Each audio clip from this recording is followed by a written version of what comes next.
আসসালামু আলাইকুম রাহমাতুল্লাহ। প্রিয় বন্ধুরা, আশা করি সবাই ভালো আছেন। বন্ধুরা, আজকে আপনাদের মাঝে আবারও শেয়ার করতে যাচ্ছি নতুন একটি ভিডিও।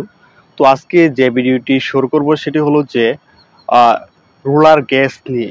রোলার গ্যাস কি এবং রোলার গ্যাস আমরা কোন সময় চেঞ্জ করি এই বিষয়টি নিয়ে ভিডিওটা ক্রিয়েট করা হচ্ছে।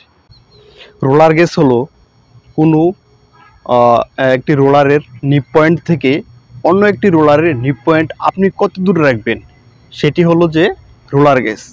তো এখন প্রশ্ন আসে যে নিপ পয়েন্টটা কি।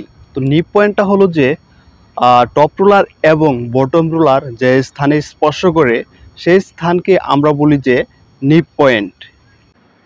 তো রোলার গেজ কখন আমাদের চেঞ্জ করতে হয়? তো রোলার গেজ আমরা যখন চেঞ্জ করি, ধরেন আমাদের নতুন একটি ফাইবার আসছে। তো ফাইবারের লেন্থ ভিন্ন এবং তার মিউচারিটি ভিন্ন। এই লেন্থ এবং মিউচারিটি ভিন্নতার কারণে, এবং আরেকটি হলো যে আমরা ম্যানমেড ফাইবার থেকে যখন আমরা ন্যাচারাল ফাইবার আমরা প্রসেসিং করব, বা ন্যাচারাল ফাইবার থেকে যখন আমরা ম্যানমেড ফাইবার প্রসেসিং করব, তখন আমাদের রোলার গ্যাস চেঞ্জ করতে হয়। অর্থাৎ রোলার গ্যাস হলো যখন আমাদের ফাইবারের লেন্থ এবং ফাইবারের মিউচারিটি চেঞ্জ হবে, তখন আমাদের রোলার গ্যাসও এর সাথে সাথে চেঞ্জ করতে হয়। তো কোন কোন মেশিনে আমরা রোলার গ্যাস চেঞ্জ করি? নাম্বার ওয়ান হলো যে ড্রয়িং ফ্রেম মেশিনে আমরা রোলার গ্যাস চেঞ্জ করি, ব্রেকার ড্রয়িং এবং ফিনিশার ড্রয়িং ফ্রেমে। তারপরে হলো যে নাম্বার টুতে হলো যে সিমপ্লেক্স ফ্রেমে আমরা রোলার গ্যাস চেঞ্জ করে থাকি। নাম্বার থ্রিতে আমরা রিং ফ্রেম মেশিনে রোলার গ্যাস চেঞ্জ করে থাকি।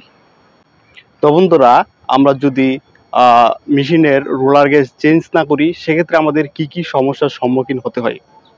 নাম্বার ওয়ান, ড্রয়িং ফ্রেমের যদি আমরা রোলার গ্যাস চেঞ্জ না করি, সেক্ষেত্রে আমাদের ড্রয়িং ফ্রেম থেকে আমরা যে আউটপুট পাচ্ছি স্লাইবার, সেই স্লাইবারের U% এবং CV% বেড়ে যাবে, এবং রোলারের ভিতরে মধ্যে ল্যাপিং বেশি হবে।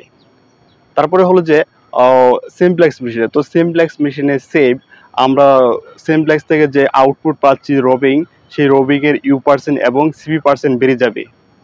তারপরে হলো যে রিং ফ্রেম, তো রিং ফ্রেম থেকে আমরা যে আউটপুট পাচ্ছি যে ইয়ার্ন, সেই ইয়ার্নের থিক প্লেস থিন প্লেস বেড়ে যাবে, এবং U% বেড়ে যাবে, CV% বেড়ে যাবে।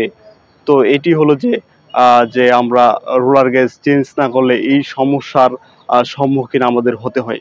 তো আজকের ভিডিওটা এ পর্যন্তই। সবাই ভালো থাকবেন, সুস্থ থাকবেন। আল্লাহ হাফেজ।